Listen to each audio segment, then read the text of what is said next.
سامعین سے گزارش ہے کہ ایلیکوینٹ ادب اور ایلیکوینٹ ادب ایکسٹراز میں جتنے بھی مشہور تاریخی ناولز اور فکشنل ناولز کمپلیٹ ہو چکے ہیں اس کا مطالعہ ہمارے پلے لسٹ سیکشن میں کریں اور زیادہ سے زیادہ شیئر کرنے کی کوشش کریں، اور ہم سے رابطہ کرنے کے لیے فیس بک اور ٹویٹر پر فالو کریں۔ جزاک اللہ۔ بسم اللہ الرحمن الرحیم۔ وہ ایک وادی سے گزر رہے تھے، انہیں کسی عورت کی آہوزاری سنائی دی، مردانہ آوازیں بھی سنائی دی۔ ان سے صاف پتہ چلتا تھا کہ لڑکی پر زبردستی کی جا رہی ہے۔ ایک شتر سوار اترا اور اس چٹان پر چڑھ گیا جس کی دوسری طرف سے آوازیں آ رہی تھیں۔ اس نے چھپ کر دیکھا، ادھر 4 گھوڑے کھڑے تھے اور 4 آدمی بھی تھے، چاروں سوڈانی حبشی تھے۔ ایک بڑی ہی خوبصورت لڑکی تھی جو دوڑی جا رہی تھی۔ ایک حبشی نے اسے پکڑ لیا اور اسے بازوؤں میں دبوچ کر اٹھا لیا اور اسے اپنے ساتھیوں کے درمیان کھڑا کر کے اس کے سامنے گھٹنوں کے بل ہو گیا۔ اس نے اپنے سینے پر ہاتھ باندھ کر کہا، تم مقدس لڑکی ہو، اپنے آپ کو تکلیف میں ڈال کر ہمیں گنہگار نہ کرو۔ دیوتاؤں کا قہر تمہیں جلا ڈالے گا یا ہمیں پتھر بنا دے گا۔ میں مسلمان ہوں، لڑکی نے چلا کر کہا، تمہارے دیوتاؤں پر لعنت بھیجتی ہوں، مجھے چھوڑ دو ورنہ میں تم سب کو خلیفہ کے کتوں سے بوٹی بوٹی کرا دوں گی۔ تم اب خلیفہ کی ملکیت نہیں، ایک حبشی نے اس سے کہا، اب تم اس دیوتا کی ملکیت ہو جس کے ہاتھ میں آسمان کی بجلیوں کا قہر، ناگوں کا زہر اور شیروں کی طاقت ہے۔ اس نے تمہیں پسند کر لیا ہے، اب جو کوئی تمہیں اس سے چھیننے کی کوشش کرے گا اسے صحرا کی ریت جلا کر راکھ کر دے گی۔ ایک حبشی نے دوسرے سے کہا، میں نے تمہیں کہا تھا کہ یہاں نہ رکو مگر تم آرام کرنا چاہتے تھے، اسے بندھا ہوا لے چلتے اور شام سے پہلے پہلے منزل پر پہنچ جاتے۔ کیا ہمارے گھوڑے تھک نہیں گئے تھے؟ حبشی نے جواب دیا، ہم ساری رات کے جاگے ہوئے نہیں تھے، اسے پھر باندھ لو اور چلو۔ اس نے لڑکی کو دبوچ لیا، اچانک اس کی پیٹھ میں ایک تیر اتر گیا، اس کی گرفت لڑکی سے ڈھیلی ہو گئی۔ لڑکی اسے دھکا دے کر بھاگنے لگی تو دوسرے آدمی نے اسے پکڑ کر گھسیٹا اور گھوڑوں کی اوٹ میں ہو گیا۔ ایک اور تیر آیا، ایک آدمی کی گردن میں لگا اور وہ آدمی بری طرح تڑپنے لگا۔ جس آدمی نے لڑکی کو پکڑا تھا وہ گھوڑے کی باک پکڑ کر لڑکی اور گھوڑے کو نشیبی جگہ لے گیا جو بالکل قریب تھی۔ ایک حبشی اور بھی رہ گیا تھا، وہ بھی دوڑ کر نشیب میں اتر گیا۔ یہ تیر اس شتر سوار سنتری نے چلائے تھے جو چٹان پر چڑھ گیا تھا۔ اس نے بعد میں جو بیان دیا اس میں اس نے کہا تھا کہ وہ دیوتاؤں کے نام سے ڈر گیا تھا، لیکن لڑکی نے جب یہ کہا کہ میں مسلمان ہوں اور میں دیوتاؤں پر لعنت بھیجتی ہوں تو سنتری کا ایمان بیدار ہو گیا۔ لڑکی نے جب خلیفہ کا نام لیا تو سنتری سمجھ گیا کہ یہ حرم کی لڑکی ہے۔ اس کا لباس، اس کی شکل و صورت اور اس کی ڈیل ڈول بتا رہی تھی کہ یہ معمولی درجے کی لڑکی نہیں، اسے اغوا کیا جا رہا ہے اور اسے سوڈان میں لے جا کر فروخت کیا جائے گا۔ سنتری کو یہ معلوم تھا کہ تھوڑے دنوں بعد سوڈانی حبشیوں کا ایک میلہ لگنے والا ہے جس میں لڑکیوں کی خرید و فروخت ہوتی ہے۔ فوج کو سلطان ایوبی نے یہ حکم دے رکھا تھا کہ عورت کی عزت کی حفاظت کی جائے گی۔ ایک عورت کی عزت کو بچانے کے لیے 1 درجن آدمیوں کے قتل کی بھی اجازت تھی۔ سنتری نے یہ ساری باتیں سامنے رکھ کر فیصلہ کر لیا کہ اس لڑکی کو بچانا ہے۔ اس نے 2 تیر چلائے اور 2 حبشی مار ڈالے۔ اس نے غلطی یہ کی کہ باقی 2 حبشیوں کو پکڑنے کے لیے نیچے اتر آیا، اپنے اونٹ پر سوار ہوا اور اپنے ساتھیوں کو بتایا کہ بردہ فروشوں کا تعاقب کرنا چاہیے۔ وہ تینوں اونٹوں کو دوڑاتے دوسری طرف گئے مگر انہیں چٹان کا چکر کاٹ کر جانا پڑا۔ اس نے یہ بھی نہ سوچا کہ اونٹ گھوڑے کا تعاقب کر سکتا ہے یا نہیں۔ ان تینوں میں سے تیر کمان صرف اسی سنتری کے پاس تھا، باقی 2 کے پاس برچیاں اور تلواریں تھیں۔ وہ جب اس جگہ پہنچے جہاں لڑکی اور حبشیوں کو دیکھا گیا تھا تو وہاں 2 لاشوں کے سوا کچھ بھی نہ تھا۔ سوڈانی حبشی لڑکی کو بھی لے گئے تھے اور اپنے مرے ہوئے ساتھیوں کے گھوڑوں کو بھی۔ شتر سواروں نے تعاقب میں اونٹ دوڑائے لیکن وہ ٹیلوں اور چٹانوں کا علاقہ تھا، راستہ گھومتا اور مڑتا تھا۔ انہیں بھاگتے گھوڑوں کے ٹاپو سنائی دے رہے تھے جو دور ہٹتے گئے اور خاموش ہو گئے۔ شتر سواروں نے دونوں لاشیں اونٹوں پر لادیں اور واپس آ گئے۔ انہیں معلوم تھا کہ یہ لاشیں کس کی ہیں۔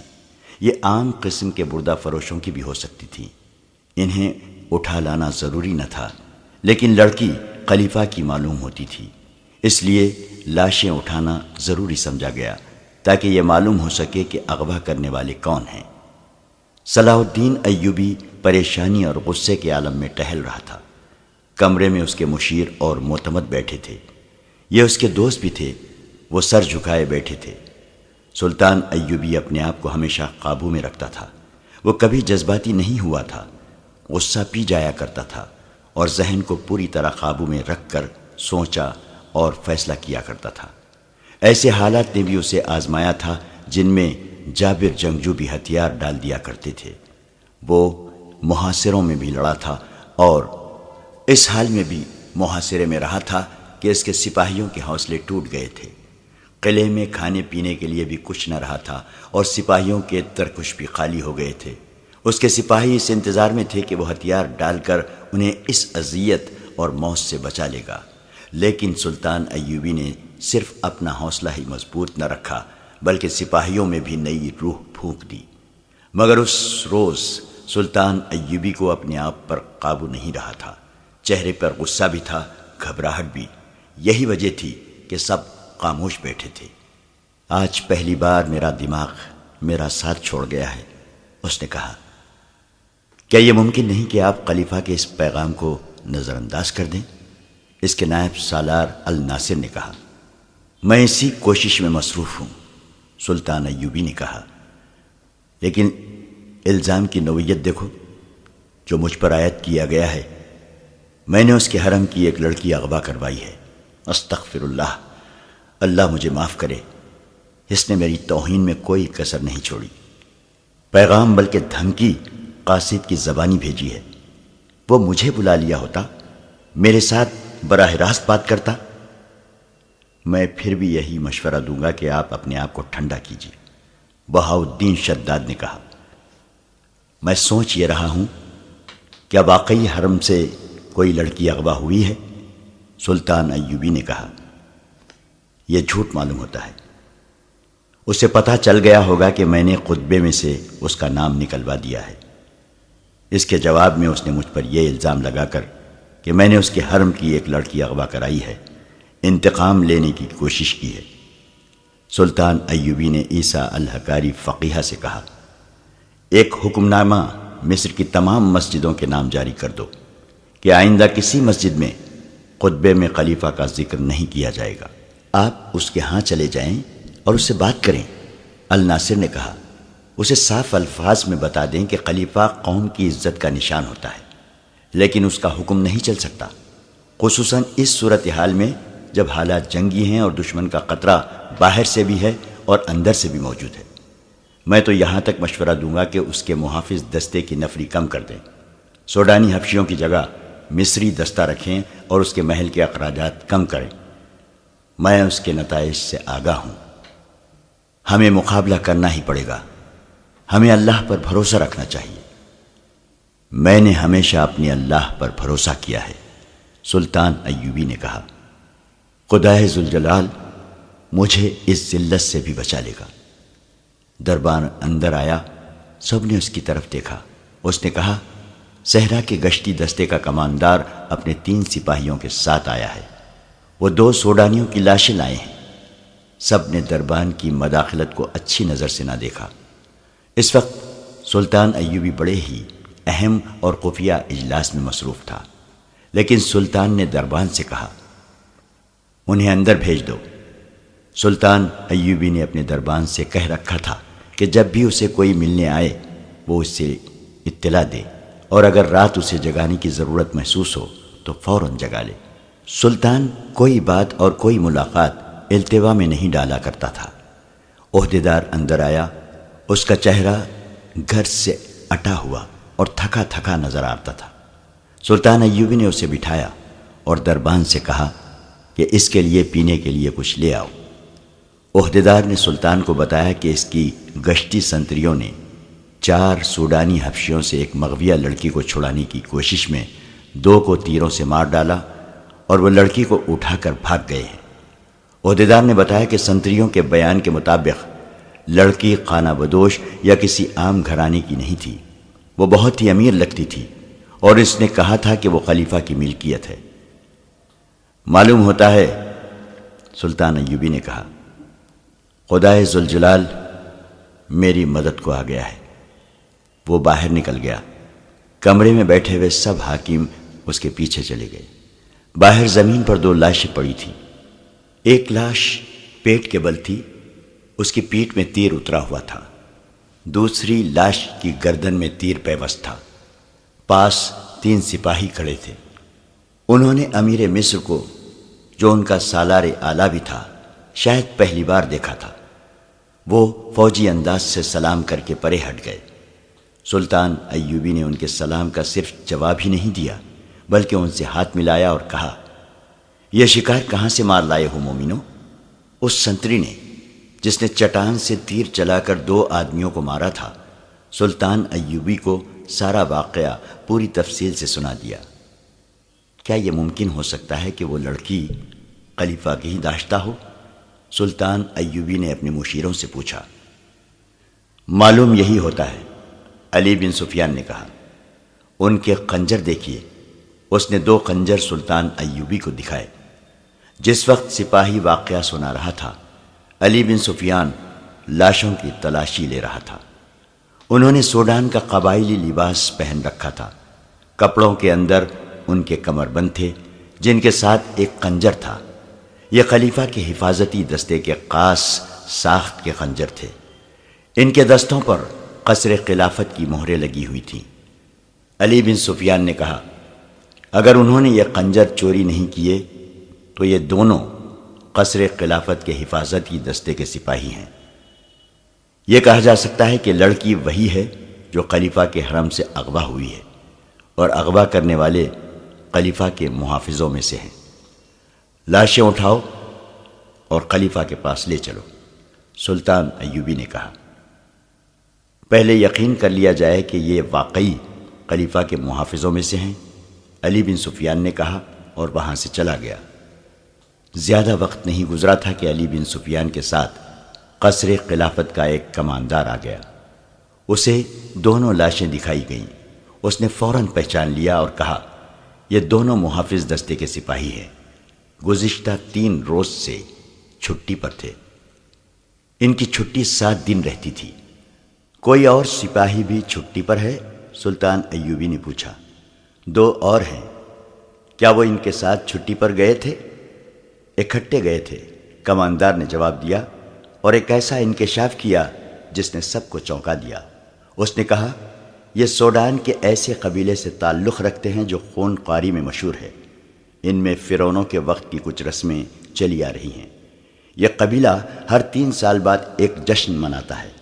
یہ ایک میلہ ہوتا ہے جو 3 دن اور 3 راتیں رہتا ہے۔ دن ایسے مقرر کرتے ہیں کہ چوتھی رات چاند پورا ہوتا ہے۔ میلے میں وہ لوگ بھی جاتے ہیں جن کا اس قبیلے کے ساتھ کوئی تعلق نہیں ہوتا، وہ صرف عیاشی کے لیے جاتے ہیں۔ میلے میں لڑکیوں کی خرید و فروخت کے لیے باقاعدہ منڈی لگتی ہے۔ اس میلے سے 1 ماہ پہلے ارد گرد بلکہ قاہرہ تک کے لوگ جن کی بیٹیاں جوان ہو گئی ہوں ہوشیار اور چوکس ہو جاتے ہیں۔ وہ لڑکیوں کو باہر نہیں جانے دیتے۔ ان دنوں خانہ بدوش بھی اس علاقے سے دور چلے جاتے ہیں۔ لڑکیاں اغوا ہوتی ہیں اور اس میلے میں فروخت ہو جاتی ہیں۔ یہ چاروں سوڈانی اسی میلے کے لیے چھٹی پر گئے ہوئے تھے۔ میلہ 3 روز بعد شروع ہو رہا ہے۔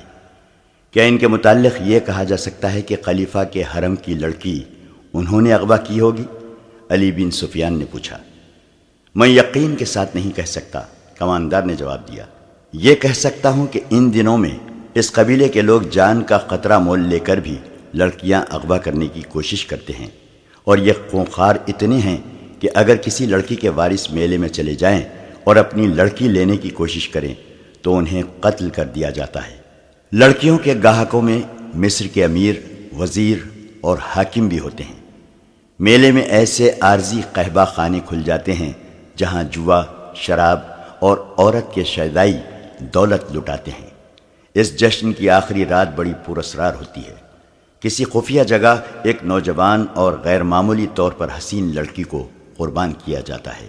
یہ کسی کو بھی معلوم نہیں کہ لڑکی کو کہاں اور کس طرح قربان کیا جاتا ہے۔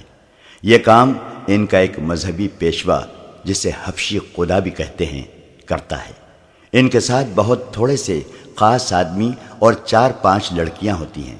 لوگوں کو لڑکی کا کٹا ہوا سر اور خون دکھایا جاتا ہے، جسے دیکھ کر یہ قبیلہ پاگلوں کی طرح ناشتا اور شراب پیتا ہے۔ خلیفہ نے محافظ دستے کا ناک میں دم کر رکھا تھا۔ تمام تر محافظ دستہ دھوپ میں کھڑا تھا۔ سورج غروب ہونے میں کچھ دیر باقی تھی۔ اس دستے کو صبح کھڑا کیا گیا تھا۔ کمانداروں اور عہدیداروں کو بھی کھانے کی اجازت دی گئی تھی، نہ پانی کی۔ جب رجب بار بار آتا اور اعلان کرتا تھا کہ لڑکی محافظوں کی مدد کے بغیر اغوا نہیں کی جا سکتی تھی۔ جس کسی نے اغوا میں مدد دی ہے وہ سامنے آ جائے، ورنہ تمہیں یہیں بھوکا اور پیاسا مار دیا جائے گا۔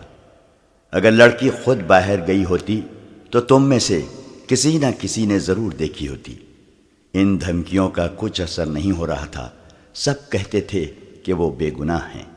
خلیفہ رجب کو ٹکنے نہیں دے رہا تھا۔ اس نے رجب سے کہتا تھا، مجھے لڑکی کا افسوس نہیں، پریشانی یہ ہے کہ جو اتنے کڑے پہرے سے لڑکی کو اغوا کر سکتے ہیں وہ مجھے بھی قتل کر سکتے ہیں۔ مجھے یہ ثبوت چاہیے کہ لڑکی کو صلاح الدین ایوبی نے اغوا کرایا ہے۔ رجب نے ہی اغوا کا بہتان سلطان ایوبی کے سر تھوپا تھا، مگر خلیفہ اسے کہہ رہا تھا کہ ثبوت لاؤ۔ رجب ثبوت کہاں سے لاتا؟ اس کی جان پر بن گئی تھی۔ وہ ایک بار پھر محافظ دستے کے سامنے گیا۔ غصے سے وہ باولا ہوا جا رہا تھا۔ وہ کئی بار دی ہوئی دھمکی ایک بار پھر دینے ہی لگا تھا کہ دروازے پر کھڑے سنتریوں نے دروازے کھول دیے اور اعلان کیا، امیر مصر تشریف لا رہے ہیں۔ بڑے دروازے میں سلطان ایوبی کا گھوڑا داخل ہوا۔ اس کے آگے 2 محافظ سواروں کے گھوڑے تھے، 8 سوار پیچھے تھے، ایک دائیں اور ایک بائیں تھا۔ ان کے پیچھے سلطان ایوبی کے حاکم اور مشیر تھے۔ ان میں علی بن سفیان بھی تھا۔ رجب نے خلیفہ کو اطلاع بھیج دی کہ سلطان صلاح الدین ایوبی آیا ہے۔ سب نے دیکھا کہ سلطان ایوبی کے اس جلوس کے پیچھے 4 پہیوں والی ایک گاڑی تھی، جس کے آگے 2 گھوڑے جٹے ہوئے تھے۔ گاڑی پر 2 لاشیں پڑی تھی، ایک سیدھی دوسری الٹی۔ تیر ابھی تک لاشوں میں اترے ہوئے تھے۔ ان لاشوں کے ساتھ وہ 3 چتر سوار تھے جنہوں نے ان حبشیوں کو مارا تھا۔ خلیفہ باہر آ گیا۔ سلطان ایوبی اور اس کے تمام سوار گھوڑوں سے اترے۔ سلطان ایوبی نے اسی احترام کے ساتھ خلیفہ کو سلام کیا جس احترام کا وہ حقدار تھا۔ جھک کر اس سے مصافحہ کیا اور اس کا ہاتھ چوما۔ مجھے آپ کا پیغام مل گیا تھا کہ میں آپ کی حرم کی لڑکی واپس کر دوں۔ سلطان ایوبی نے کہا، میں آپ کے 2 محافظوں کی لاشیں لایا ہوں۔ یہ لاشیں مجھے بے گناہ ثابت کر دیں گی، اور میں حضور کی خدمت اقدس میں یہ گزارش کرنا ضروری سمجھتا ہوں کہ صلاح الدین ایوبی آپ کی فوج کا سپاہی نہیں ہے۔ جس خلافت کی آپ نمائندگی کر رہے ہیں وہ اس کا بھیجا ہوا ہے۔ خلیفہ نے صلاح الدین ایوبی کے تیور بھانپ لیے۔ اس فاطمی خلیفہ کا ضمیر گناہوں کے بوجھ سے کراہ رہا تھا۔ وہ سلطان ایوبی کی باروب اور پرجلال شخصیت کا سامنا کرنے کے قابل نہیں تھا۔ اس نے سلطان ایوبی کے کندھے پر ہاتھ رکھ کر کہا، میں تمہیں اپنے بیٹوں سے زیادہ عزیز سمجھتا ہوں صلاح الدین، اندر آؤ۔ میری حیثیت ابھی ملزم کی ہے۔ سلطان ایوبی نے کہا، مجھے ابھی صفائی پیش کرنی ہے کہ میں اغوا کا ملزم نہیں ہوں۔ خدائے ذوالجلال نے میری مدد فرمائی ہے اور 2 لاشیں بھیجی ہیں۔ یہ لاشیں بولیں گی نہیں، ان کی خاموشی اور ان میں اترے ہوئے تیر گواہی دیں گے کہ صلاح الدین ایوبی اس جرم کا مجرم نہیں ہے جو قصر خلافت میں سرزد ہوا ہے۔ میں جب تک اپنے آپ کو بے گناہ ثابت نہ کر لوں گا اندر نہیں جاؤں گا۔ وہ لاشوں کی طرف چل پڑا۔ خلیفہ کھچا ہوا اس کے پیچھے پیچھے گیا۔ تھوڑی دور 400-450 نفری کا محافظ دستہ کھڑا تھا۔ سلطان ایوبی نے لاشیں اٹھا کر اس دستے کے سامنے رکھ دیں اور بلند آواز سے کہا، 8 سپاہی آگے آؤ اور لاشوں کو دیکھ کر بتاؤ کہ یہ کون ہے۔ پہلے کماندار اور عہدیدار آئے، انہوں نے لاشیں دیکھ کر ان کے نام بتائے اور کہا یہ ہمارے دستے کے سپاہی تھے۔ ان کے بعد 8 سپاہی آئے، انہوں نے بھی لاشوں کو دیکھ کر کہا کہ یہ ان کے ساتھی تھے۔ 8 اور سپاہی آئے، پھر 8 اور آئے، اس طرح 8 سپاہی آتے رہے اور بتاتے رہے کہ یہ لاشیں ان کے فلاں فلاں ساتھیوں کی ہیں۔ صلاح الدین خلیفہ نے کہا میں نے مان لیا ہے کہ یہ لاشیں قصر خلافت کے 2 محافظوں کی ہیں۔ میں اس سے آگے سننا چاہتا ہوں کہ انہیں کس نے ہلاک کیا ہے۔ صلاح الدین نے اس گشتی سنتری سے جس نے انہیں ہلاک کیا تھا کہا کہ اپنا بیان دہرائے۔ اس نے سارا واقعہ خلیفہ کو سنا دیا۔ وہ ختم کر چکا تو سلطان ایوبی نے خلیفہ سے کہا لڑکی میرے پاس نہیں لائی گئی، وہ سوڈانی حبشیوں کے میلے میں فروخت ہونے کے لیے گئی ہے۔ خلیفہ کھسیانہ ہوا جا رہا تھا۔ اس نے سلطان ایوبی سے کہا کہ وہ اندر چلے۔ سلطان ایوبی نے اندر جانے سے انکار کر دیا اور کہا میں اس لڑکی کو زندہ یا مردہ برآمد کر کے آپ کے حضور حاضری دوں گا۔ میں ابھی اتنا ہی کہوں گا کہ حرم کی ایک ایسی لڑکی کا اغوا جو تحفے کے طور پر آئی تھی اور جو آپ کی منکوحہ بیوی نہیں داشتہ تھی، میرے لیے ذرہ برابر بھی اہمیت نہیں رکھتی۔ خداوند تعالیٰ نے مجھے اس سے اہم فرائض سونپے ہیں۔ میری پریشانی یہ نہیں کہ ایک لڑکی اغوا ہو گئی ہے، خلیفہ نے کہا، اصل پریشانی یہ ہے کہ اس طرح لڑکیاں اغوا ہونے لگیں تو ملک میں قانون کا کیا حشر ہوگا، اور میری پریشانی یہ ہے کہ سلطنت اسلامیہ اغوا ہو رہی ہے۔ سلطان ایوبی نے کہا آپ زیادہ پریشان نہ ہوں، میرا شعبہ سراغ رسانی لڑکی کو برآمد کرنے کی پوری کوشش کرے گا۔ خلیفہ سلطان ایوبی کو ذرا سا پرے لے گیا اور کہا صلاح الدین میں ایک عرصے سے دیکھ رہا ہوں کہ تم مجھ سے کھچے کھچے رہتے ہو۔ میں نجم الدین ایوب سلطان ایوبی کے والد محترم کا بہت احترام کرتا ہوں، مگر تمہارے دل میں میرے لیے ذرہ برابر بھی احترام نہیں ہے، اور مجھے آج بتایا گیا ہے کہ جامع مسجد کے خطیب امیر العالم نے یہ گستاخی کی ہے کہ خطبے سے میرا نام ہٹا دیا ہے۔ مجھے رجب نے بتایا ہے کہ میں اسے اس گستاخی کی سزا دے سکتا ہوں۔ میں تم سے پوچھنا چاہتا ہوں کہ اس نے تمہاری شے پر تو ایسا نہیں کیا؟ میری شے پر نہیں، میرے حکم پر اس نے خلیفہ کا نام خطبے سے حذف کیا ہے۔ سلطان ایوبی نے کہا صرف آپ کا نام نہیں بلکہ ہر اس خلیفہ کا نام خطبے سے ہٹا دیا گیا ہے جو آپ کے بعد آئے گا اور جو اس کے بعد آئے گا۔ کیا یہ حکم فاطمی خلافت کو کمزور کرنے کے لیے جاری کیا گیا ہے؟ خلیفہ نے پوچھا۔ مجھے شک ہے کہ یہاں عباسی خلافت لائی جا رہی ہے۔ حضور بہت بوڑھے ہو گئے ہیں، سلطان ایوبی نے کہا۔ قرآن نے شراب کو اسی لیے حرام کہا ہے کہ اس سے دماغ معوف ہو جاتا ہے۔ سلطان نے ذرا سوچ کر کہا میں نے فیصلہ کیا ہے کہ کل سے آپ کے محافظ دستے میں رد و بدل ہوگا اور رجب کو میں واپس لے کر آپ کو نیا کماندار دوں گا، لیکن میں رجب کو یہاں رکھنا چاہتا ہوں۔ خلیفہ نے کہا میں حضور سے درخواست کرتا ہوں کہ فوجی معاملات میں دخل دینے کی کوشش نہ کریں۔ سلطان ایوبی نے کہا اور علی بن سفیان کی طرف متوجہ ہوا جو 5 حبشی محافظوں کو ساتھ لیے آ رہا تھا۔ یہ 5 اسی قبیلے سے تعلق رکھتے ہیں۔ علی بن سفیان نے کہا میں نے اس دستے سے مخاطب ہو کر کہا کہ اس قبیلے کے کوئی آدمی یہاں ہوں تو باہر آ جائیں۔ یہ 5 صفوں سے باہر آ گئے۔ ان کے متعلق مجھے ان کے کماندار نے بتایا ہے کہ پرسوں سے چھٹی پر جا رہے تھے۔ میں انہیں اپنے ساتھ لے جا رہا ہوں، لڑکی کے اغوا میں ان کا ہاتھ ہو سکتا ہے۔ صلاح الدین نے رجب کو بلا کر کہا کل یہاں دوسرا کماندار آ رہا ہے، آپ میرے پاس آ جائیں گے، میں آپ کو منجنیقوں کی کمان دینا چاہتا ہوں۔ رجب کے چہرے کا رنگ بدل گیا۔ ام ارارہ کو گھوڑے پر ڈالے ہوئے جب وہ 2 حبشی اتنی دور نکل گئے جہاں انہیں تعاقب کا خطرہ نہ رہا تو انہوں نے گھوڑے روک دیے۔ لڑکی ایک بار پھر آزاد ہونے کو تڑپنے لگی۔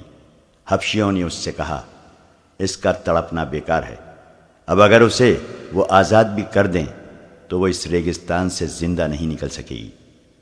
انہوں نے یہ بھی کہا کہ وہ اسے بے آبرو نہیں کرنا چاہتے۔ اگر ان کی نیت ایسی ہوتی تو وہ اس کے ساتھ وحشیوں جیسا سلوک کر چکے ہوتے۔ ارارہ حیران تھی کہ انہوں نے اسے چھیڑا تک نہیں تھا۔ انہیں تو جیسے احساس ہی نہیں تھا کہ اتنی دلکش لڑکی ان کے رحم و کرم پر ہے۔ ان میں سے ایک نے جو مارا جا چکا تھا، مرنے سے پہلے اس کے سامنے گھٹنوں کے بل بیٹھ کر التجا کی تھی کہ وہ تڑپ تڑپ کر اپنے آپ کو اذیت میں نہ ڈالے۔ ارارہ نے ان سے پوچھا کہ اسے کہاں لے جایا جا رہا ہے، تو اسے جواب دیا گیا کہ اسے آسمان کے دیوتا کی ملکہ بنانے کے لیے لے جا رہے ہیں۔ انہوں نے لڑکی کی آنکھوں پر پٹی باندھ دی اور اٹھا کر گھوڑے پر بٹھا دیا۔ اس نے آزاد ہونے کی کوشش ترک کر دی۔ اس نے دیکھ لیا تھا کہ یہ کوشش بے سود ہے۔ گھوڑے چل پڑے اور ارارہ ایک حبشی کے آگے گھوڑے پر بیٹھی ہچکولے کھاتی رہی۔ ایک جگہ رک کر اس کے منہ میں پانی ڈالا گیا اور گھوڑے چل پڑے۔ بہت دیر بعد خنکی سے ارارہ نے محسوس کیا کہ رات ہو گئی ہے۔ گھوڑے رک گئے۔ اس وقت تک اس نازک لڑکی کا جسم مسلسل گھوڑ سواری سے ٹوٹ چکا تھا۔ دہشت سے اس کا دماغ بیکار ہو گیا تھا۔ اسے گھوڑے رکتے ہی اپنے ارد گرد 3-4 مردوں اور 3 عورتوں کی ملی جلی آوازیں سنائی دینے لگیں۔ یہ زبان اس کی سمجھ سے بالا تھی۔ یہی حبشی راستے میں اس کے ساتھ عربی زبان میں باتیں کرتے تھے۔ ان کا لہجہ عربی نہیں تھا۔ ابھی اس کی آنکھوں سے پٹی نہیں کھولی گئی تھی۔ اس کی تو جیسے زبان بھی بند ہو گئی تھی۔ اسے کسی نے اٹھا کر کسی نرم چیز پر بٹھا دیا۔ یہ پالکی تھی۔ پالکی اوپر کو اٹھی اور اس کا یہ ایک نیا سفر شروع ہو گیا۔ اس کے ساتھ ہی دف کی ہلکی ہلکی گوجدار تھاپ سنائی دینے لگی اور عورتیں گانے لگیں۔ اس گانے کے الفاظ تو وہ سمجھ نہ سکتی تھی۔ اس کی لے میں جادو کا اثر تھا۔ یہ اثر ایسا تھا جس نے ارارہ کے خوف میں اضافہ کر دیا، لیکن اس خوف میں ایسا تاثر بھی پیدا ہونے لگا جیسے اس پر نشہ یا خمار طاری ہو رہا ہو۔ رات کی خنکی خمار میں لذت سی پیدا کر رہی تھی۔ ارارہ نے یہ چاہتے ہوئے کہ وہ پالکی سے کود جائے اور بھاگ اٹھے اور یہ لوگ اسے جان سے مار دیں، اس نے ایسی جرأت نہ کی۔ وہ محسوس کر رہی تھی کہ وہ ان انسانوں کے قبضے میں نہیں بلکہ کوئی اور ہی طاقت ہے جس نے اس پر قابو پا لیا ہے، اور اب وہ اپنی مرضی سے کوئی حرکت نہیں کر سکے گی۔ وہ محسوس کرنے لگی کہ پالکی بردار سیڑھیاں چڑھ رہے ہیں۔ وہ چڑھتے گئے۔ کم و بیش 30 سیڑھیاں چڑھ کر وہ ہموار چلنے لگے اور چند قدم چل کر رک گئے۔ پالکی زمین پر رکھ دی گئی۔ ارارہ کی آنکھوں سے پٹی کھول کر کسی نے اس کی آنکھوں پر ہاتھ رکھ لیے۔ تھوڑی دیر بعد ان ہاتھوں کی انگلیاں کھلنے لگیں اور لڑکی کو روشنیاں دکھائی دینے لگیں۔ آہستہ آہستہ ہاتھ اس کی آنکھوں سے ہٹ گئے۔ وہ ایک ایسی عمارت میں کھڑی تھی جو ہزاروں سال پرانی نظر آتی تھی۔ گول ستون اوپر تک چلے گئے تھے۔ ایک وسیع ہال تھا جس پر فرش روشنیوں میں چمک رہا تھا۔ دیواروں کے ساتھ ڈنڈے سے لگے ہوئے تھے اور ڈنڈوں کے سروں پر مشلوں کے شعلے تھے۔ اندر کی فضا میں ایسی خوشبو تھی جس کی مہک اس کے لیے نئی تھی۔ دف کی ہلکی ہلکی تھاپ اور عورتوں کا گیت اسے سنائی دے رہا تھا۔ یہ تھاپ اور یہ لے حال میں ایسی گونج پیدا کر رہی تھی جس میں خواب کا تاثر تھا۔ اس نے سامنے دیکھا، ایک چبوترا تھا جس کی 8-10 سیڑھیاں تھیں۔ چبوترے پر پتھر کے بت کا منہ اور سر تھا۔ اس کی ٹھوڈی کے نیچے تھوڑی سی گردن تھی، تھوڑی سی ماتھے تک۔ یہ پتھر کا چہرہ قداور انسان سے بھی 1.5-2 فٹ اونچا تھا۔ منہ کھلا ہوا تھا جو اتنا چوڑا تھا کہ ایک آدمی ذرا سا جھک کر اس میں داخل ہو سکتا تھا۔ منہ میں سفید دانت بھی تھے۔ یوں لگتا تھا جیسے یہ چہرہ قہقہے لگا رہا ہو۔ اس کے دونوں کانوں سے ڈنڈے نکلے ہوئے تھے جن کے باہر والے سروں پر مشعلیں جل رہی تھیں۔ اچانک اس کی آنکھیں جو کم و بیش گز گز بھر چوڑی تھیں چمکنے لگیں۔ ان میں روشنی پھوٹنے لگی۔ عورتوں کے گیت کی لے بدل گئی۔ دف کی تھاپ میں جوش پیدا ہو گیا، پتھر کے منہ کے اندر روشنی ہو گئی۔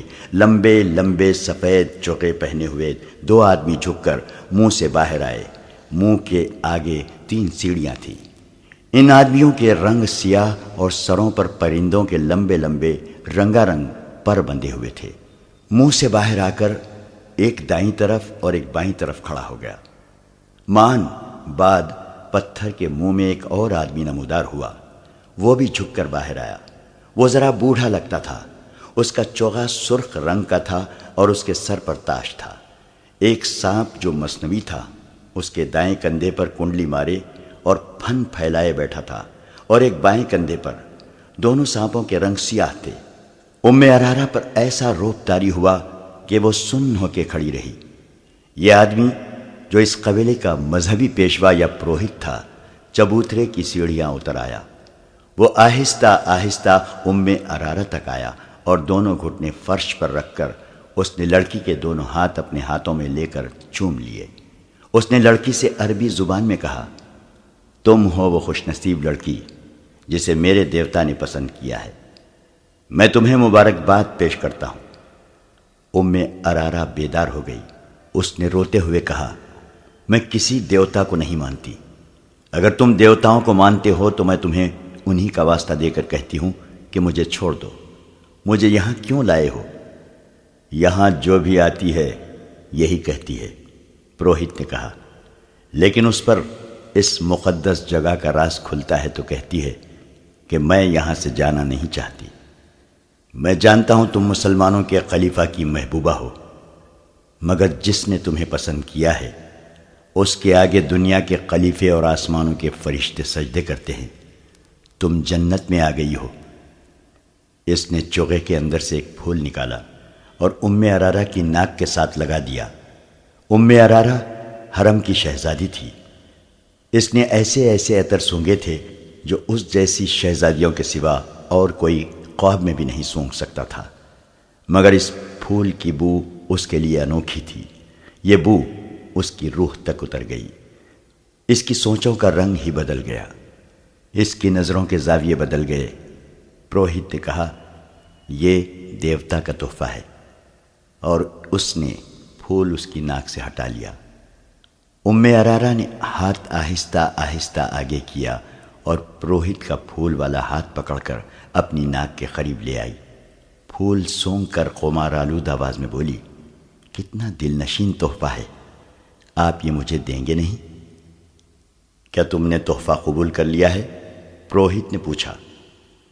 اس کے ہونٹوں پر مسکراہٹ تھی۔ ہاں، ارارا نے جواب دیا، میں نے یہ تحفہ قبول کر لیا ہے۔ اس نے پھول کو ایک بار پھر سونگا اور اس نے آنکھیں بند کر لی، جیسے اس کی مہک کو اپنے وجود میں جذب کرنے کی کوشش کر رہی ہو۔ دیوتا نے بھی تمہیں قبول کر لیا ہے، پروہت نے کہا اور پوچھا، تم اب تک کہاں تھی؟ لڑکی اس سوچ میں پڑ گئی جیسے کچھ یاد کرنے کی کوشش کر رہی ہو۔ سر ہلا کر بولی، میں یہیں تھی۔ نہیں، میں ایک اور جگہ تھی۔ مجھے یاد نہیں کہ میں کہاں تھی۔ تمہیں یہاں کون لایا ہے؟ کوئی بھی نہیں، ارارا نے جواب دیا، میں خود آئی ہوں۔ تم گھوڑے پر نہیں آئی تھی؟ نہیں، لڑکی نے جواب دیا، میں اڑتی ہوئی آئی ہوں۔ کیا راستے میں صحرا اور پہاڑ اور جنگل اور ویرانے نہیں تھے؟ نہیں تو، لڑکی نے بچوں کی سی شوخی سے جواب دیا، ہر طرف سبزہ زار اور پھول تھے۔ تمہاری آنکھوں پر کسی نے پٹی نہیں باندھی تھی؟ پٹی؟ نہیں تو، لڑکی نے جواب دیا، میری آنکھیں کھلی ہوئی تھیں اور میں نے رنگ برنگے پرندے دیکھے تھے، پیارے پیارے پرندے۔ پروہت نے اپنی زبان میں بلند آواز سے کچھ کہا۔ ارارا کے عقب سے 4 لڑکیاں آئیں، انہوں نے اس کے کپڑے اتار دیے۔ وہ مادر زاد ننگی ہو گئی۔ اس نے مسکرا کر پوچھا، دیوتا مجھے اس حالت میں پسند کریں گے؟ پروہت نے کہا، نہیں، تمہیں دیوتا کے پسند کے کپڑے پہنائے جائیں گے۔ لڑکیوں نے اس کے کندھوں پر چادر سی ڈال دی جو اتنی چوڑی تھی کہ کندھوں سے پاؤں تک اس کا جسم مستور ہو گیا۔ اس چادر کے کناروں پر رنگدار رسیوں کے ٹکڑے تھے۔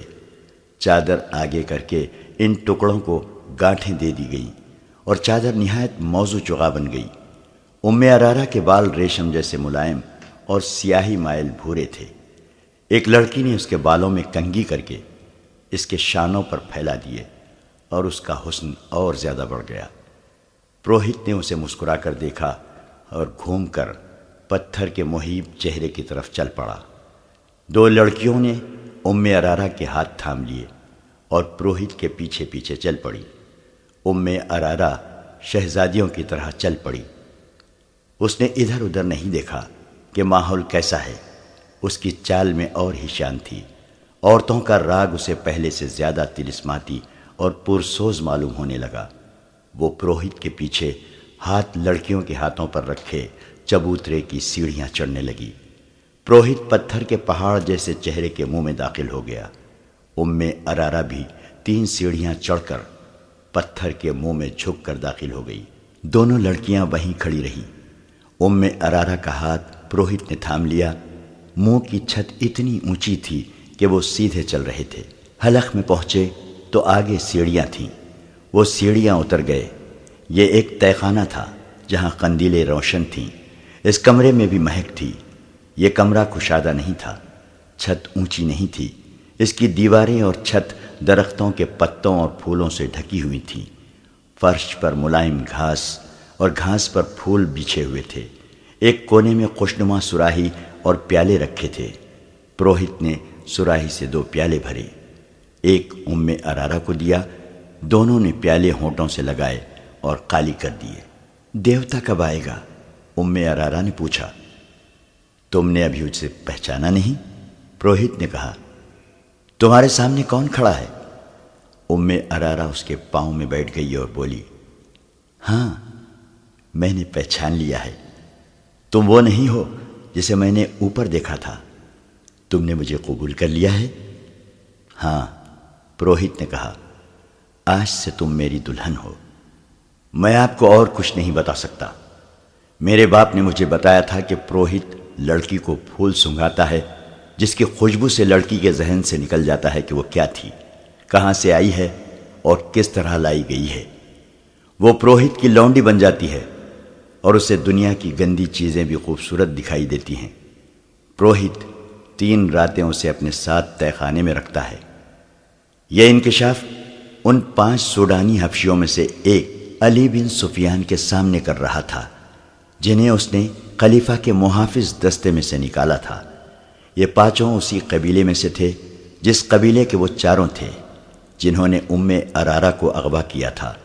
اپنے ساتھ لے جا کر علی بن سفیان نے ان 5 سے کہا تھا کہ چونکہ وہ اسی قبیلے کے ہیں جو تیسرے سال کے آخر میں جشن مناتا ہے اور وہ چھٹی پر جا رہے تھے، اس لیے انہیں معلوم ہوگا کہ لڑکی کس طرح اغوا ہوئی ہے۔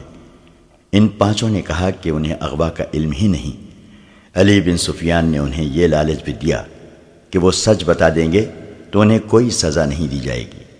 پھر بھی وہ لا علمی کا اظہار کر رہے تھے۔ یہ قبیلہ وحشیانہ مزاج اور خونخواری کی وجہ سے مشہور تھا۔ انہیں سزا کا ڈر ذرہ برابر بھی نہ تھا۔ 5 بہت دلیری سے انکار کر رہے تھے۔ آخر علی بن سفیان کو وہ طریقے آزمانے پڑے جو پتھر کو بھی پگھلا دیتے ہیں۔ 5 کو الگ الگ کر کے علی بن سفیان انہیں اس جگہ لے گیا جہاں چیخیں اور آہ و بکا کوئی نہیں سنتا تھا۔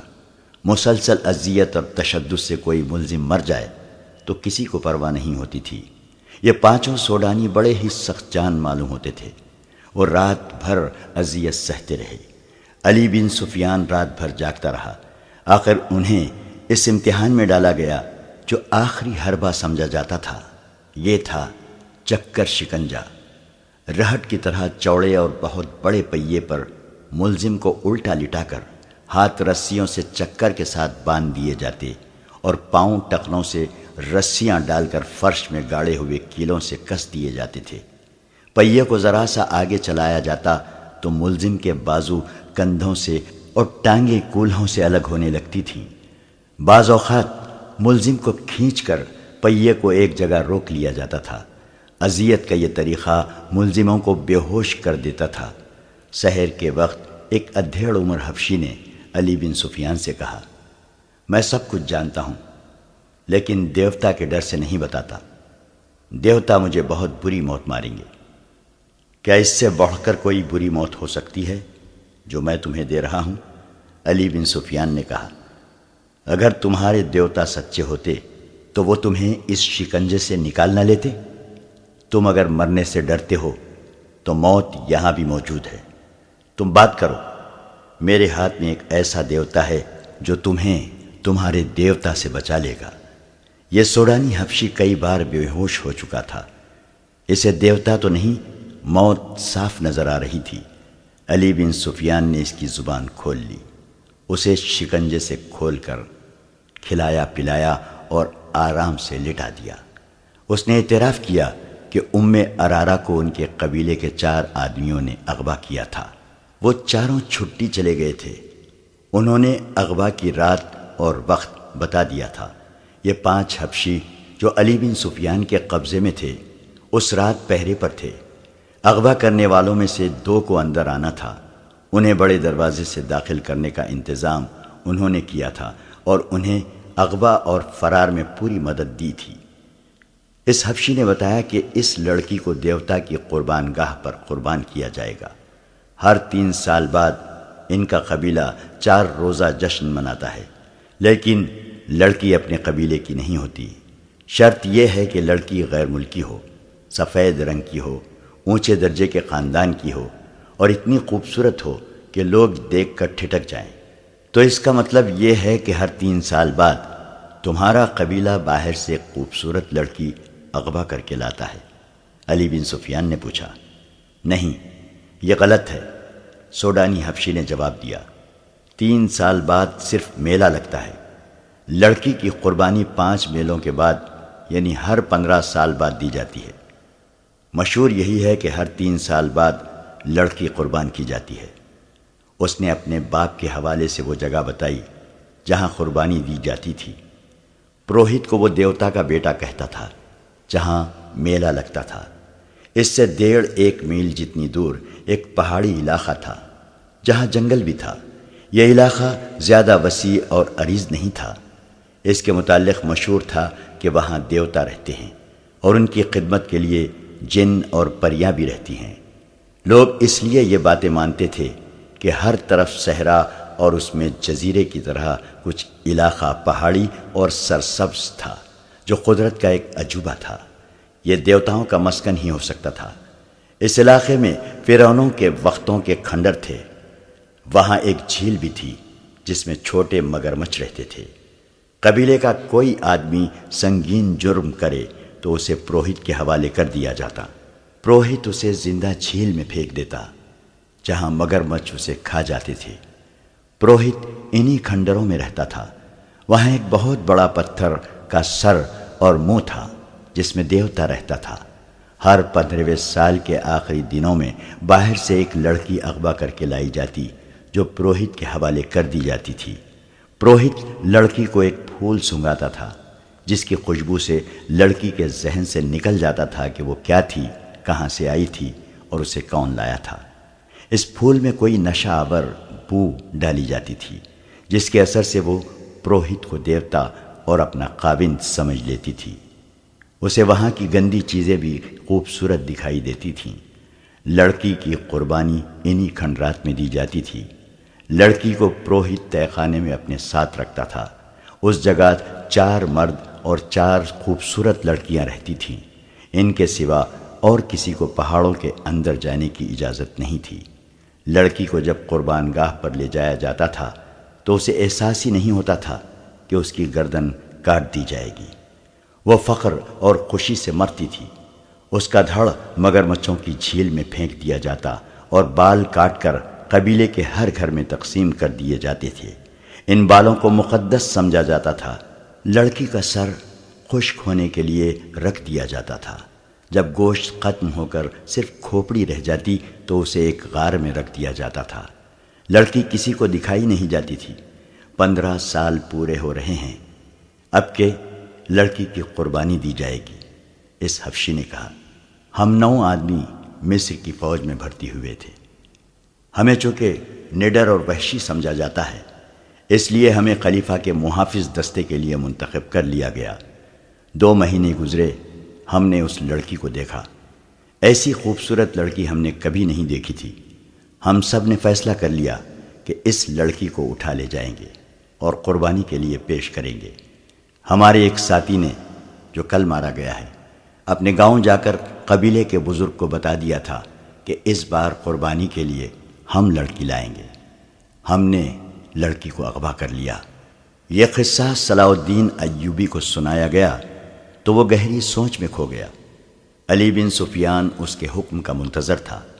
سلطان ایوبی نے نقشہ دیکھا اور کہا، اگر جگہ یہ ہے تو یہ ہماری عملداری سے باہر ہے۔ تم نے شہر کے پرانے لوگوں سے جو معلومات حاصل کی ہیں، ان سے یہ ثابت ہوتا ہے کہ فرعون تو صدیاں گزرے مر گئے ہیں، لیکن فرعونیت ابھی باقی ہے۔ بحیثیت مسلمان ہم پر یہ فرض عائد ہوتا ہے کہ ہم اگر دور نہ پہنچ سکیں تو قریبی پڑوس سے تو کفر اور شرک کا خاتمہ کریں۔ آج تک معلوم نہیں کتنے والدین کی معصوم بیٹیاں قربان کی جا چکی ہیں، اور اس میلے میں کتنی بیٹیاں اغوا ہو کر فروخت ہو جاتی ہیں۔ ہمیں دیوتاؤں کا تصور ختم کرنا ہے۔ لوگوں کو دیوتاؤں کا تصور دے کر نام نہاد مذہبی پیشوا لڑکیاں اغوا کروا کے بدکاری اور عیاشی کرتے ہیں۔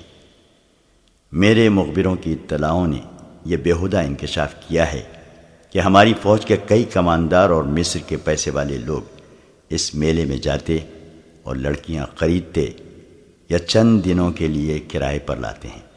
علی بن سفیان نے کہا، کردار کی تباہی کے علاوہ یہ خطرہ بھی ہے کہ سوڈانیوں کی برطرف فوج کے عسکری اس میلے میں زیادہ تعداد میں جاتے ہیں۔ ہماری فوج اور ہمارے دوسرے لوگوں کا سوڈانی سابقہ فوجیوں کے ساتھ ملنا جلنا اور جشن منانا ٹھیک نہیں۔ یہ مشترکہ تفریح ملک کے لیے خطرناک ثابت ہو سکتی ہے۔ علی بن سفیان نے ذرا جھجک کر کہا، اور لڑکی کو قربان ہونے سے پہلے بچانا اور خلیفہ کے حوالے کرنا اس لیے بھی ضروری ہے کہ اسے معلوم ہو جائے کہ اس نے آپ پر اغوا کا جو الزام عائد کیا ہے وہ کتنا بے بنیاد اور لغو ہے۔ مجھے اس کی کوئی پرواہ نہیں علی، سلطان ایوبی نے کہا۔ میری توجہ اپنی ذات پر نہیں، مجھے کوئی کتنا ہی حقیر کہے، میں اسلام کی عظمت کے فروغ اور تحفظ کو بھول نہیں سکتا۔ میری ذات کچھ بھی نہیں، اور تم بھی یاد رکھو علی، اپنی ذات سے توجہ ہٹا کر سلطنت کے استحکام اور فلاح و بہبود پر مرکوز کر دو۔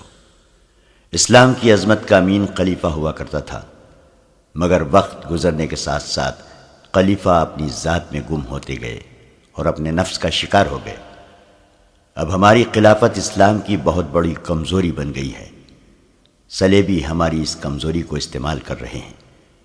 اگر تم کامیابی سے اپنے فرائض نبھانا چاہتے ہو تو اپنی ذات اور اپنے نفس سے دستبردار ہو جاؤ۔ خلیفہ نے مجھ پر جو الزام عائد کیا ہے اسے میں نے بڑی مشکل سے برداشت کیا ہے۔ میں اونچے وار کا جواب دے سکتا تھا، مگر میرا وار بھی اونچا ہوتا، پھر میں ذاتی سیاست بازی میں الجھ جاتا۔ مجھے خطرہ یہی نظر آ رہا ہے کہ ملت اسلامیہ کسی دور میں جا کر اپنے ہی حکمرانوں کی ذاتی سیاست بازیوں، خود پسندی، نفس پرستی اور اقتدار کی ہوس کی نظر ہو جائے گی۔ گستاخی کی معافی چاہتا ہوں محترم امیر، علی بن سفیان نے کہا۔ اگر آپ اس لڑکی کو قربان ہونے سے بچانا چاہتے ہیں تو حکم صادر فرمائیے۔ وقت بہت تھوڑا ہے، پرسوں سے میلہ شروع ہو رہا ہے۔ فوج میں یہ حکم فوراً پہنچا دو کہ اس میلے میں کسی فوجی کو شریک ہونے کی اجازت نہیں ہے۔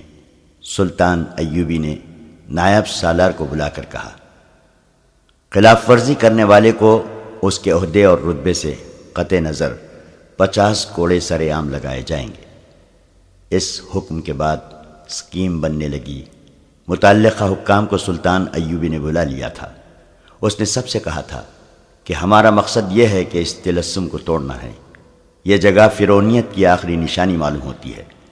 پہلے فوج کشی زیر بحث آئی، جو اس وجہ سے خارج از بحث کر دی گئی کہ اسے اس قبیلے کے لوگ اپنے اوپر باقاعدہ حملہ سمجھیں گے۔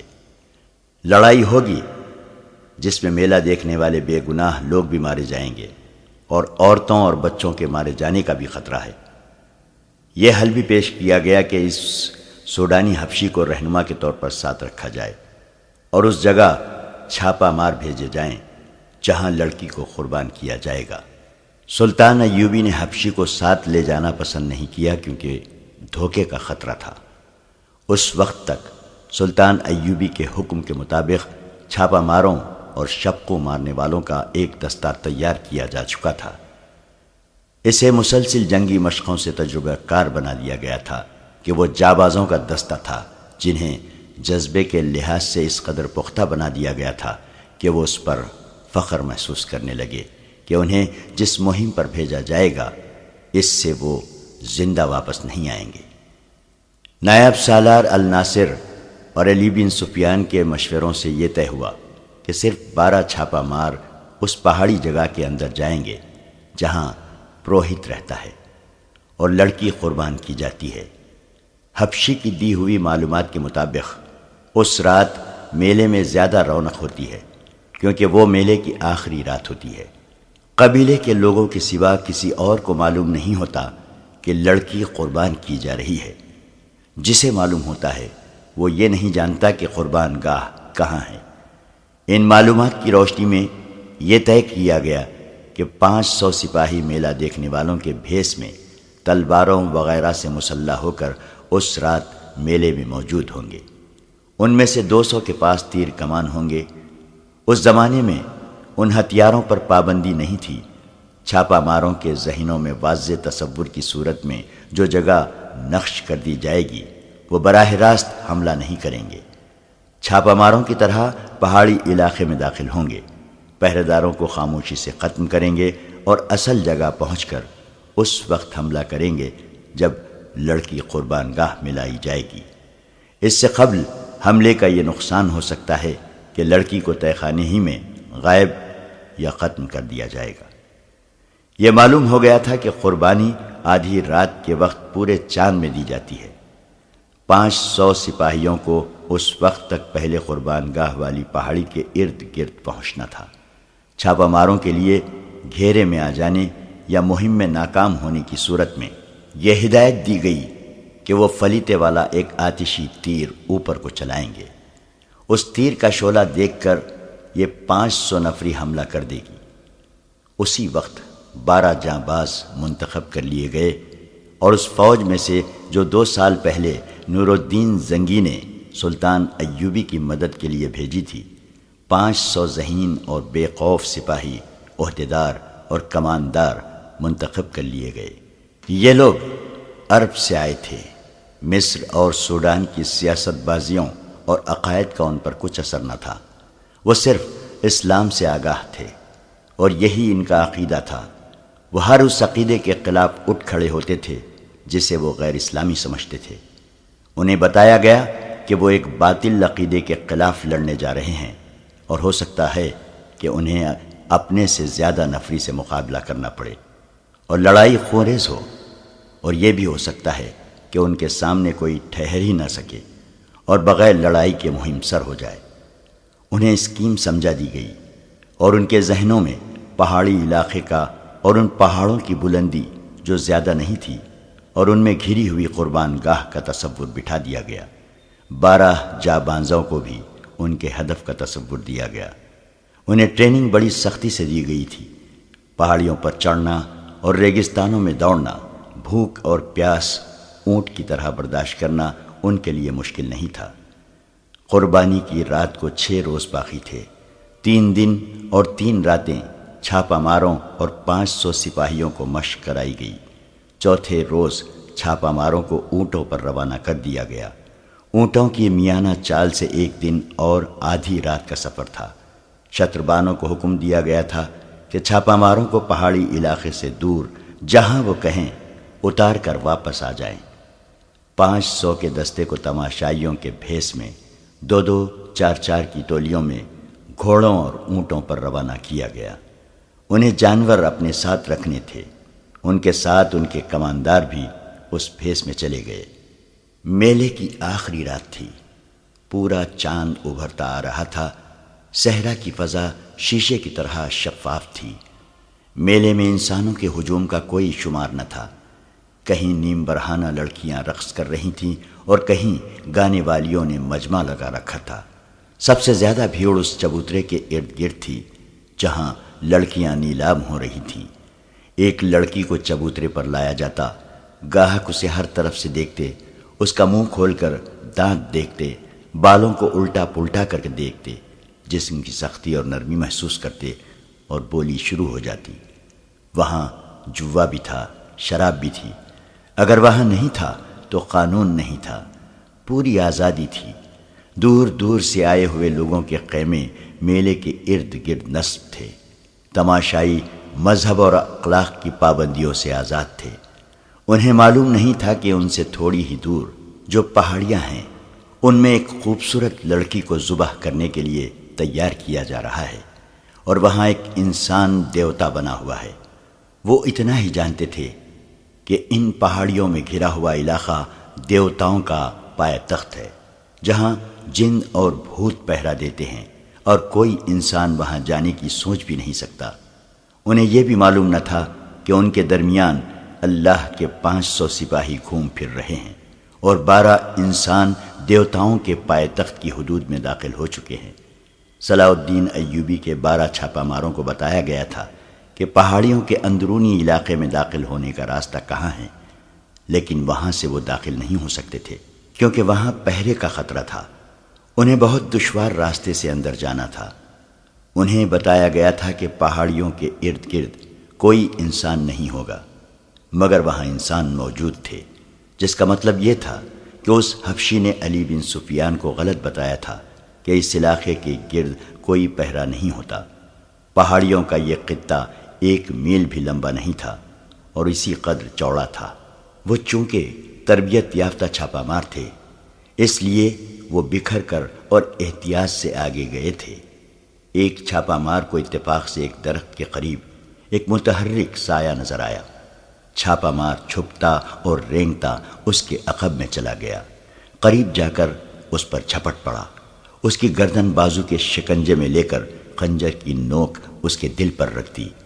گردن ڈھیلی چھوڑ کر اس سے پوچھا کہ تم یہاں کیا کر رہے ہو اور یہاں کس قسم کا پہرا ہے؟ وہ حبشی تھا۔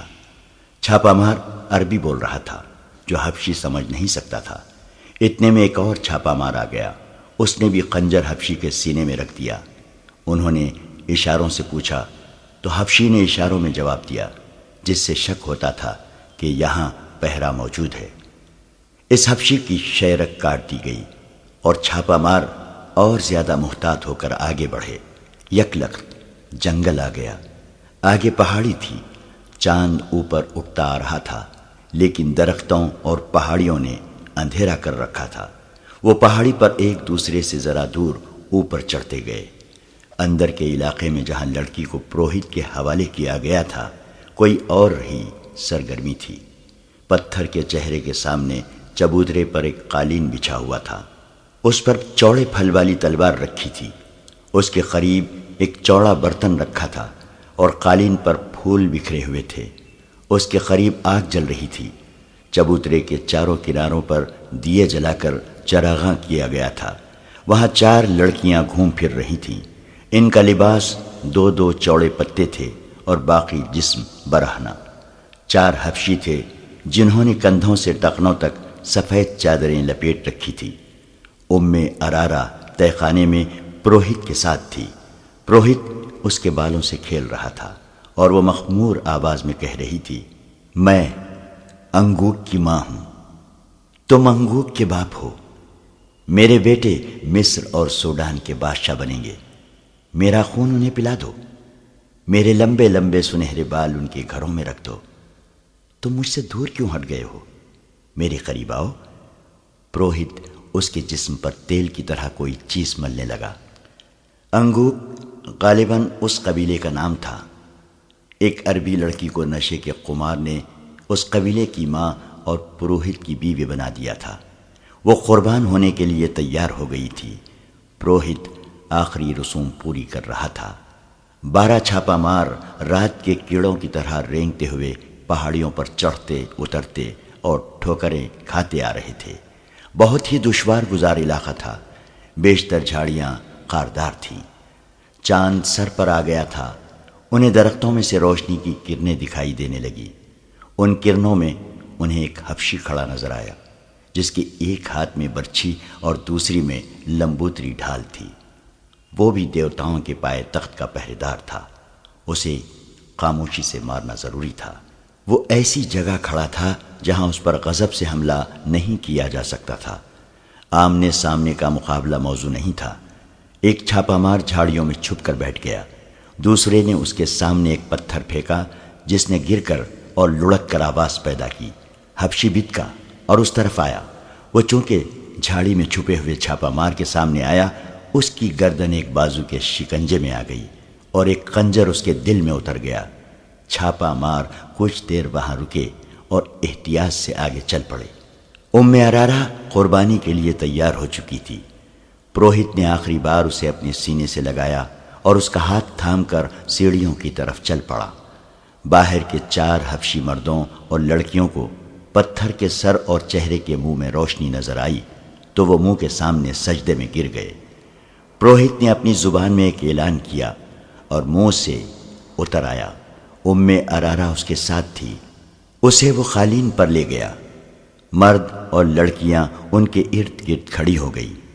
ارارا نے عربی زبان میں کہا، میں انگوک کے بیٹوں اور بیٹیوں کے لیے اپنی گردن کٹوا رہی ہوں، میں ان کے گناہوں کا کفارہ ادا کر رہی ہوں، میری گردن کاٹ دو، میرا سر انگوک کے دیوتا کے قدموں میں رکھ دو، دیوتا اس سر پر مصر اور سوڈان کا تاج رکھیں گے۔ 4 آدمی اور لڑکیاں ایک بار پھر سجدے میں گر گئیں۔ پروہت نے ارارا کو قالین پر 2 زانوں بٹھا کر اس کا سر آگے کو جھکا دیا اور وہ تلوار اٹھا لی جس کا پھل پورے ہاتھ جتنا چوڑا تھا۔ ایک چھاپا مار جو سب سے آگے تھا رک گیا، اس نے سرگوشی کر کے پیچھے آنے والے کو روک لیا۔ پہاڑی کی بلندی سے انہیں چبوترا اور پتھر کا سر نظر آیا۔ چبوترے پر ایک لڑکی 2 زانو بیٹھی تھی جس کا سر جھکا ہوا تھا۔ شفاف چاندنی، چراغاں اور بڑی مشعلوں نے سورج کی روشنی کا سما بنا رکھا تھا۔ لڑکی کے پاس کھڑے آدمی کے ہاتھ میں تلوار تھی۔ 2 زانو بیٹھی ہوئی لڑکی برہنہ تھی، اس کے جسم کا رنگ بتا رہا تھا کہ حبشی قبیلے کی لڑکی نہیں۔ چھاپا مار دور تھے اور بلندی پر تھے، وہاں سے تیر قطع جانے کا خطرہ تھا، مگر وہ جس پہاڑی پر تھے اس کے آگے ڈھلان نہیں تھی بلکہ سیدھی دیوار تھی جس سے اترنا ناممکن تھا۔ وہ جان گئے کہ لڑکی قربان کی جا رہی ہے اور اسے بچانے کے لیے وقت اتنا تھوڑا ہے کہ وہ اڑ کر نہ پہنچیں تو اسے بچا نہیں سکیں گے۔ انہوں نے چوٹی سے نیچے دیکھا، چاندنی میں انہیں ایک جھیل نظر آئی۔ انہیں بتایا گیا تھا کہ وہاں ایک جھیل ہے جس میں مگرمچھ رہتے ہیں۔ دائیں طرف ڈھلان تھی لیکن وہ بھی تقریباً دیوار کی طرح۔ وہاں جھاڑیاں اور درخت تھے، انہیں پکڑ پکڑ کر اور ایک دوسرے کے ہاتھ تھام کر وہ ڈھلان اترنے لگے۔ ان میں سے آخری جانباز نے اتفاق سے سامنے دیکھا۔ چاندنی میں سامنے کی چوٹی پر اسے ایک حبشی کھڑا نظر آیا۔ اس کے ایک ہاتھ میں ڈھال تھی اور دوسرے ہاتھ میں برچھی جو اس نے تیر کی طرح پھینکنے کے لیے تان رکھی تھی۔ چھاپا ماروں پر چاندی نہیں پڑ رہی تھی، حبشی ابھی شک میں تھا۔ آخری چھاپا مار نے کمان میں تیر ڈالا، رات کی خاموشی میں کمان کی آواز سنائی دی، تیر حبشی کی شہرک میں لگا اور وہ لڑکتا ہوا نیچے آ رہا۔ چھاپا مار ڈھلان اترتے گئے، گرنے کا خطرہ ہر قدم پر تھا۔ پروہت نے تلوار کی دھار ارارا کی گردن پر رکھی اور اوپر اٹھائی۔ لڑکیوں اور مردوں نے سجدے سے اٹھ کر 2 زانو بیٹھتے ہوئے پرسوز اور دھیمی آواز میں کوئی گانا شروع کر دیا۔ یہ ایک گونج تھی جو اس دنیا کی نہیں لگتی تھی۔ پہاڑیوں میں گھری ہوئی اس تنگ سی وادی میں ایسا طلسم طاری ہوا جا رہا تھا جو باہر کے کسی بھی انسان کو یقین دلا سکتا تھا کہ یہ انسانوں کی نہیں دیوتاؤں کی سرزمین ہے۔ پروہت تلوار کو اوپر لے گیا۔ اب تو 1-2 سانسوں کی دیر تھی، تلوار نیچے کو آنے ہی لگی تھی کہ ایک تیر پروہت کی بغل میں دھس گیا۔ اس کا تلوار والا ہاتھ ابھی نیچے نہیں گرا تھا کہ 3 تیر بیک وقت اس کے پہلو میں اتر گئے۔ لڑکیوں کی چیخیں سنائی دی، مرد کسی کو آواز دینے لگے۔ تیروں کی ایک اور باڑ آئی جس نے 2 مردوں کو گرا دیا۔ لڑکیاں جدھر منہ آیا دوڑ پڑیں۔ ام ارارہ اس شور و غل اور اپنے گرد تڑپتے ہوئے اور خون میں ڈوبے ہوئے جسموں سے بے نیاز سر جھکائے بیٹھی تھی۔ چھاپا مار بہت تیز دوڑتے آئے، چبوترے پر چڑھے اور ام ارارہ کو ایک نے اٹھا لیا۔ وہ ابھی تک نشے کی حالت میں باتیں کر رہی تھی۔ ایک جاباز نے اپنا کرتا اتار کر اسے پہنا دیا۔ اسے لے کر چلے ہی تھے کہ ایک طرف سے 12-13 حبشی برچھیاں اور ڈھالے اٹھائے دوڑتے آئے۔ چھاپا مار بکھر گئے۔ ان میں 4 کے پاس تیر کمانیں تھیں۔ انہوں نے تیر برسائے، باقی چھاپا مار ایک طرف چھپ گئے۔ جب حبشی آگے آئے تو عقب سے ان پر حملہ کر دیا۔ ایک تیر انداز نے کمان میں فلیتے والا تیر نکالا، فلیتے کو آگ لگائی اور کمان میں ڈال کر اوپر کو چھوڑ دیا۔ تیر دور اوپر جا کر رکا تو اس کا شعلہ جو رفتار کی وجہ سے دب گیا تھا، رفتار ختم ہوتے ہی بھڑکا اور نیچے آنے لگا۔ میلے کی رونق ابھی مان نہیں پڑی تھی۔ تماشائیوں میں سے 500 تماشائی میلے سے الگ ہو کر اس پہاڑی خطے کی طرف دیکھ رہے تھے۔